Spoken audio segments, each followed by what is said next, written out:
ان میں سے نمبر 1 ایران ہے۔ اگر ہم چلتے ہیں عرب سے مشرق کی طرف تو ایران ایک اعتبار سے یہ بازی لے گیا ہے پورے عالم اسلام پر۔ ان کے مذہبی عقائد، ان کی فقہ سے ہمیں جو اختلاف ہے وہ ہے اپنی جگہ پر ہے۔ آپ کو معلوم ہے میرے بارے میں کسی کو اشتباہ نہیں ہو سکتا اس اعتبار سے۔ میری جس درجے دشمنی رکھی گئی ہے، جس طرح میرے سر کا جو ہے مطالبہ ہوتا تھا، 2 ہی آدمی تھے پاکستان میں کہ جن کے سر مانگے گئے، ایک کراچی کے وہ شاہ بلیغ الدین صاحب اور ایک نے، تو اس حوالے سے وہ اپنی جگہ پر اختلاف ہے، لیکن اس حقیقت کا اعتراف کیے بغیر نہیں رہا جا سکتا پورے عالم اسلام میں یہ واحد مسلمان ملک ہے جس نے بہرحال اپنی شریعت، اپنے عقائد کے مطابق ایک مذہبی انقلاب برپا کیا ہے، اور پورے عالم اسلام میں مذہبی سطح پر حکومت کی سطح پر فنڈامنٹلسٹ صرف ایک ملک ہے، یا دوسرا جو ہے تھوڑا سا وہ ہے سوڈان، لیکن اس کی اہمیت اس لیے نہیں کہ وہ کسی عوامی انقلاب سے نہیں بنا، بلکہ وہ تو ایک فوجی انقلاب سے شکل بنی ہے جو بھی بنی ہے۔ اللہ کرے اس میں استقامت ہو، اس سے یقینی کوئی نتیجہ برآمد ہو جائے۔ خبریں بھی اچھی آ رہی ہیں، لیکن میں تو دنیا کا جو پرسپیکٹو ہے اس کے حوالے سے عرض کر رہا ہوں کہ اس پہلو سے ایران ان کا ٹارگٹ ہے، ٹارگٹ نمبر 1 ایک خاص اعتبار سے۔ ٹارگٹ نمبر 1 ایک دوسرے اعتبار سے ہم ہیں، وہ میں بعد میں عرض کروں گا۔ چونکہ حکومت کی سطح پر فنڈامنٹلزم ہے اور وہ آیا ہے ایک عوامی انقلاب کے نتیجے میں، پھر ان کے پاس تیل کی دولت ہے، اس کے خلاف اکنامک سینکشنز بھی ہو جائیں تو اگر لیبیا کھڑا ہو سکتا ہے تو بہرحال وہ بھی کھڑا ہو سکتا ہے، اور نقشہ وہ دنیا کو دکھا چکا ہے کہ لڑا دے ممولے کو شہباز، یہ نقشہ بھی اس نے دکھا دیا ہے۔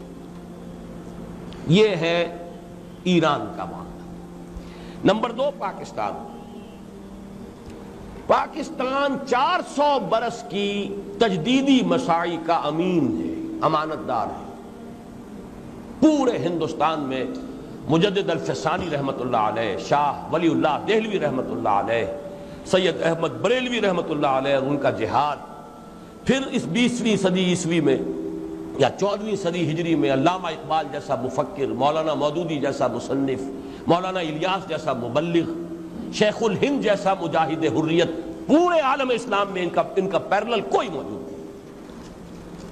یہ 400 سال کی تاریخ ہے، اس کی امانت، اور اس کے نتیجے میں یہاں کے مڈل کلاس میں فنڈامنٹلزم کا ایک نیوکلیس ہے،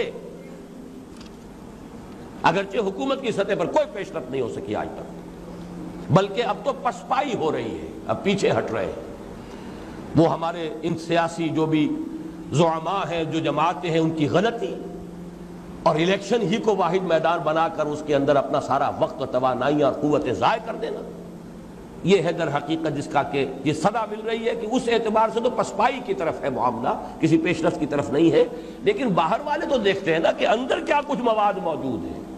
اگر مڈل کلاس میں وہ فنڈامنٹلزم کا بارود موجود ہے تو کسی بھی وقت اس کے اندر جو ہے وہ کوئی دھماکہ ہو سکتا ہے۔ دوسری بات جو ان کے لیے ایک اعتبار سے ٹارگٹ نمبر 1 ہمیں بنا رہی ہے، وہ ہمارا ایٹمک نو ہاؤ ہے۔ پورے عالم اسلام میں اور کسی کے پاس نہیں۔ اسلامی بم اگر بنے گا تو یہی بنے گا۔